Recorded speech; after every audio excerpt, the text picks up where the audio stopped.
We continue our conversation now with former governor of Delaware, Mike Castle. The Republican presidential field seems to be growing every day. What do you make of this? I've never seen anything like this before. Well, what I make of it is there's no single candidate who everybody's pointing to and saying that's the person, like a Mitt Romney or whatever it may be. Jeb Bush seemingly could have filled that role, but hasn't quite gotten to that point yet. I think that a lot of these candidates are pretenders. They're not going to go anyplace.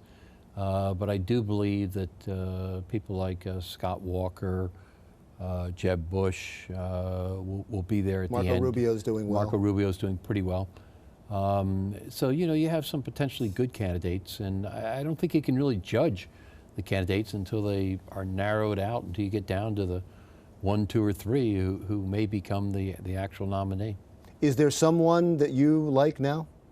Well, I mean, I like Jeb Bush because I know his family well, particularly his father, and I think was a good, competent governor. So I like him.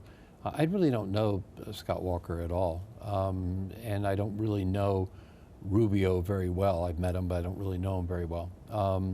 But I'm not in anyone's camp at this point. I'm just watching it all myself. I'm just a It wouldn't even make any bystander. sense at this point. There's so many of them, you might as well wait till at least thins down a little bit. Absolutely. How about in the state of Delaware? How good of a job has the current governor done?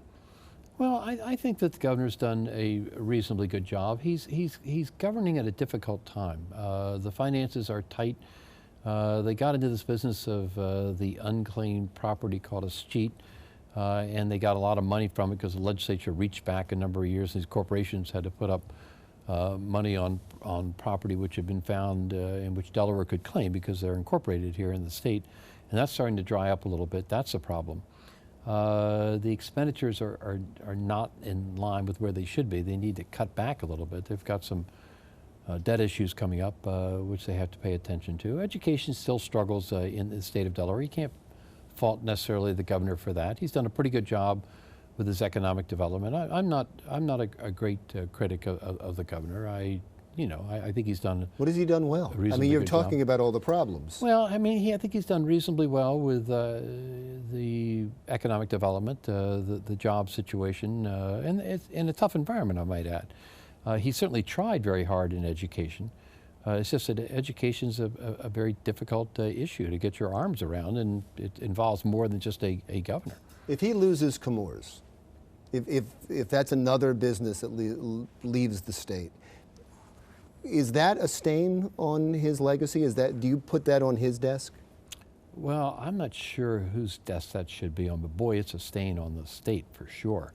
For a couple of reasons. One is that's the anchor of Wilmington. I mean, you're talking about the DuPont building. You're talking about a number of people who will be in there, who would go in if they were to go someplace or another. I haven't spoken to the governor about this, but I would imagine that they'll do whatever they can to retain Comores and to try to keep them in the state, hopefully in the city of Wilmington, but in the state of Delaware. So you're saying that can't happen. That would be devastating. That would be a real problem. For people from other states, Comores is a spin-off of the DuPont company, and it has temporary housing in Wilmington, and it's looking for maybe a permanent spot. It could be going to New Jersey, and it could go to Pennsylvania. And right now, everybody's offering incentive packages. Do you have any idea? If you were governor, what would you be offering them right now? I really don't know, because I don't know what we have the ability to offer them at this point. But I do know that if I was a governor, I'd do anything in my power to keep them here within some degree of reason. It's that important as far as the future of the state is concerned. But I can't begin to tell you where it is numbers-wise. The Republican Party in the state of Delaware, we talked in the first segment about the 2010 senatorial election. That was devastating to the party in the state. It didn't just lose the U.S. Senate, it crippled the Republican Party in the state of Delaware. Aside from Ken Simpler, which was the one shining star, do you see anybody on the horizon? Yeah, the other potentially really outstanding statewide candidate, I think, would be Greg LaBelle, who is I think the minority leader in the state Senate now. And he's very bright. He's very charismatic, and I think could be a very good candidate. But both he and Ken Simpler have indicated they don't intend to run for governor in the next election, and that was before Beau Biden passed away. Whether or not that's changed or not, I don't know. But both of those, I think, potentially could be very good statewide candidates. But now you don't see a gubernatorial candidate. Well, Colin Benini is a state senator, wants to run, and he's a bright guy, and hopefully he can do well. There are a couple of candidates for Congress, Hans Riegel from Kent County and Tim Bolden from Newcastle County have both indicated an interest in running. They're both qualified individuals, and we'll see how all that plays out. So there's some good candidates coming forward. I mean, the grass grows again. It seems like it's going to be a while. It's going to need a lot of fertilization. When we come back, I would like, you mentioned the name Beau Biden. I'd like to talk a little bit more about him and what happened with him and his legacy when our interview with Mike Castle, former governor of Delaware, continues.